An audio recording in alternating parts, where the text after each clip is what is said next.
யாழ்ப்பாணம் நெடுந்தீவில் 3 தசாப்தங்களாக பூர்த்தி செய்யப்படாத குடிநீர், போக்குவரத்து, சுகாதாரம், கல்வி உள்ளிட்ட பல்வேறு தேவைகளை நிவர்த்திக்குமாறு வலியுறுத்தி கவனஈர்ப்பு போராட்டம் ஒன்று இன்று முன்னெடுக்கப்பட்டது.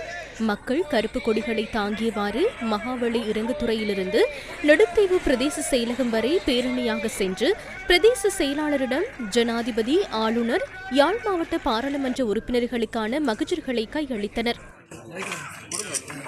மக்களுடைய அடிப்படை தேவைகளான கடல் போக்குவரத்து, அடிப்படை கல்வி, எங்களுடைய நெடுந்தீவு மேற்கினுடைய பிரதான வீதி திருத்தம், வைத்தியசாலையில் காணப்படுகின்ற குறைபாடுடன் உங்களுடைய சுகாதார தேவைகள், மாணவருடைய அடிப்படை கல்வி ஆகிய 5 அம்ச கோரிக்கைகளை வைத்து இன்றைய நாளிலே நாங்கள் ஒரு ஜனநாயக வழியை பின்பற்றிய கவனஈர்ப்பு போராட்டம் ஒன்றினை நெடுந்தீவிலே மேற்கொண்டிருக்கிறோம். நாங்கள் ஏற்கனவே படாத பாடுபட்டு நடந்துலேருந்து எவ்வளோ கஷ்டப்பட்டு வரோம். எங்களை ஒரு விசேட கவனிப்பு செலுத்தணும். சில விஷயங்கள் நீண்ட நாள் செய்கிற விஷயங்கள் இருக்குது. எங்களுக்கு உடனடியான விஷயங்களை உடனடியாக செய்ய வேணும்.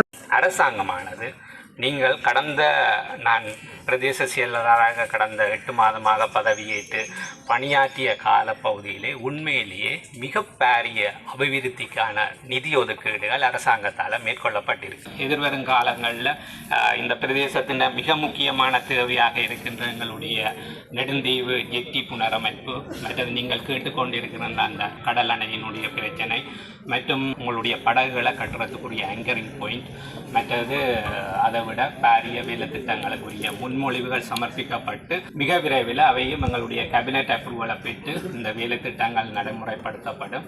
பெருமளவு பிரச்சனைகள் தீர்க்கப்பட்டு விட்டிருக்கின்றன. இதர இப்பிரச்சனைகளும் மிக விரைவில் பூர்த்தி செய்யப்படும் என உறுதியுறுத்தினேன். இதேவேளை முன்பிருந்த அரசாங்கங்கள் போன்று யாழ்ப்பாண தீவு பகுதியை கைவிடாமல் அனைவரையும் இலங்கை மக்களாக கருதி செயற்படுமாறு அமைச்சர் பிமல் ரத்நாயக்க அண்மையில் யாழ்ப்பாணத்திற்கு விஜயம் மேற்கொண்டிருந்த போது தெரிவித்திருந்தார். முன்பு என்ன நடந்தது என்பது உங்களுக்கு நன்றாக தெரியும். கொழும்பு அரசாங்கம் யாழ்ப்பாணத்தை கைவிட்டிருந்தது.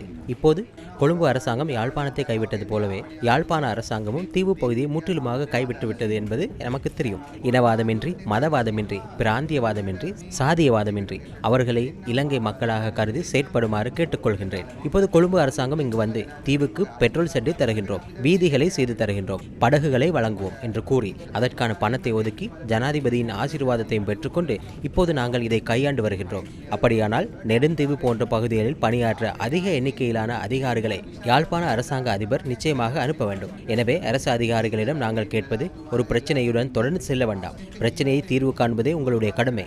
இது எங்கள் அரசாங்கத்தின் கொள்கை.